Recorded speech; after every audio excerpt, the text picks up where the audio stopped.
Hey everyone, welcome to Kristen's Epic Adventures. I'm Kristen, and today we're going to go over the Leonin race from the new Mythic Odysseys of Theros campaign setting from Dungeons & Dragons.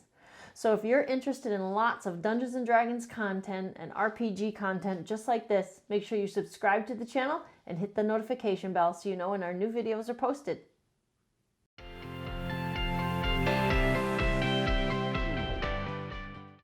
Okay, welcome back. Today we're going over the Leonin race, which is a new race put out by Dungeons & Dragons in the newest Mythic Odysseys of Theros campaign book that was recently released. Now, this is a book that talks about the gods. It's all like mythic, Greek, Roman, whatever mythology, although it's not Greek or Roman, it's D&D, Theros mythology. But it has a lot to do with gods and things like that. And there are a couple new races in this book that we're going to talk about. And today, we're going to talk about the new Leonin race, okay? Now, the Leonin are lion-like humanoids. So these are actual creatures that stand about 6 to 7 feet tall, but they resemble lions. So this isn't a lion that's like down on 4 legs and the size of like actual lions in our world. These are lions that walk upright on 2 feet, although I'm sure for role-playing possibilities, you could certainly walk on fours at some point if you wanted, right? D&D, you can do anything you want. Some of them actually, it said, even have manes, big poofy manes. That's pretty cool. They also have retractable feline claws and the ability to roar. So we're going to go over some of those abilities. There's some really neat stuff. It describes them as being very confident and that they really enjoy fighting, both verbal and physical, yet they're not inclined to carry grudges.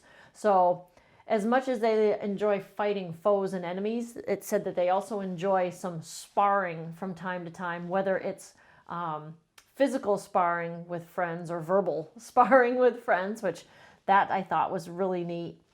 As far as Leonins and the gods that are in the book, it actually described them as most Leonins as having rejected the gods, and they kind of see them as unworthy of adoration.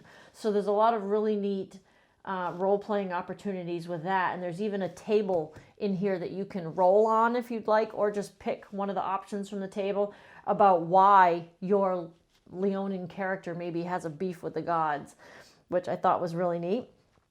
Now, as far as stats go, and let me actually find the pictures of the Leonin. I thought they looked really cool. There's a picture of one right over here. Whoops. With the mane. I thought it looks pretty fierce and awesome. And then there's one over here, a female one. And she looks pretty badass too, if you ask me. She's out on the plains. She's got those claws out. Oh, they just look so awesome. Anyway, okay, so there's the stats for the Leonin. They actually get Constitution +2 and Strength +1. It does say they tend towards lawful good.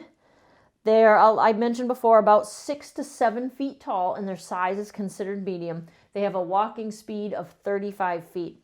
Now, as far as some of their really neat abilities, they have dark vision, which if you're a player of D&D already, you may be pretty familiar with what dark vision is. That is the ability to see in dim light within 60 feet as if it was bright light, and in darkness as if it was dim light. So that makes sense, being feline, being cat-like, right, that they would have dark vision. Now, another one of their really neat features is claws. Those are those retractable feline claws that it said they can put out in an instant. So their claws are natural weapons that they can use to make unarmed strikes. It does 1d4 plus your strength modifier, but in a Leonin's case, it does slashing damage because they're claws. Often, if someone is doing an unarmed strike and they're just hitting with fists, that's bludgeoning damage. But because these are sharp claws, it's actually switched in this case to slashing damage. Pretty cool. They also have an ability called Hunter's Instincts, which gives you a choice of 1 proficiency in either athletics, intimidation, perception, or survival.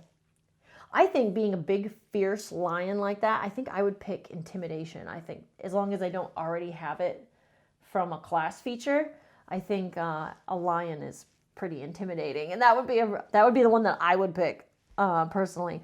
Which one would you pick? Let me know in the comments below. The other ability they have, which I think is really cool, is Daunting Roar, right? Lions can roar. So the awesome part about this, I think, is that it is a bonus action. So that's pretty cool. As a bonus action, you can let out a menacing roar.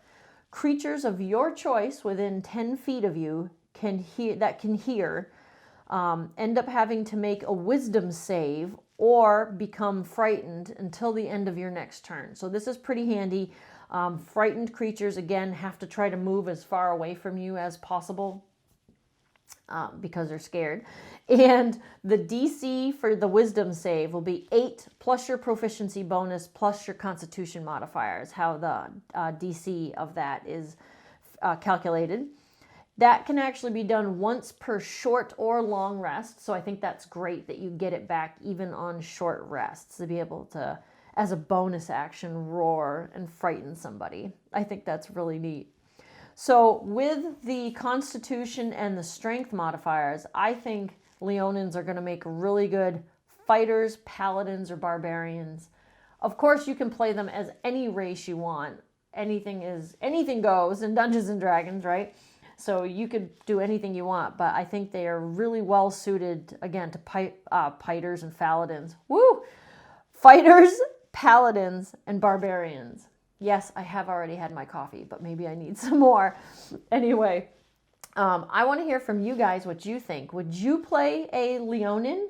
And you don't have to just play it in a Theros campaign setting. Remember, as long as your DM allows, you could perhaps find a way to work a Leonin's backstory into whatever world you're playing in.